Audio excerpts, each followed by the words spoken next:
First এখানে আমি চিকেনটা মধ্যে দেবো বেশ খানিকটা গোলমরিচ। এটা কিন্তু গোলমরিচ দিলে টেস্টটা খুব ভালো আসবে। আচ্ছা, তারপর আমি এখানে দেবো এই যে আদা রসুন কাঁচা লঙ্কা যে পেস্টটা বানিয়ে রেখেছিলাম, সেই পেস্টটা কিন্তু এখানে পুরোটা আমি দিয়ে দিলাম। দিয়ে এটাকে ভালো করে দিয়ে মাখাবো। আর এর সাথে দেবো যে লেবুটা কেটে রেখেছিলাম, সেই লেবুটা আমি কিন্তু এখানে গন্ধরাজ লেবু দিচ্ছি, তোমরা পাতিলেবু চাইলেও দিতে পারো।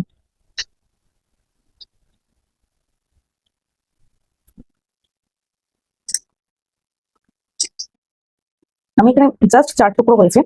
এবার বলছে যারা ডায়েটে রয়েছে তারাও খেতে পারো, যারা ডায়েটে নেই তারাও অবশ্যই খেতে পারো, কারণ এটা খেতে বেশ ভালোই হয়। যাদের এই ধরনের স্টিম বা এরকম টাইপের খেতে ভালো লাগে, হেলদি খাবার দাবার, তারা অবশ্যই ট্রাই করতে পারো। আচ্ছা, এটাকে এইভাবে ম্যারিনেট করে তোমরা 1 ঘন্টা রেখে দেবে। তারপরে প্রসেসটা আমি তোমাকে বলছি।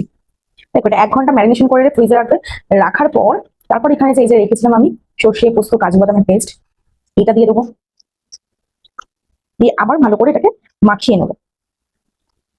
নেবার পর এখানে আমি দিয়ে দেবো দইটা।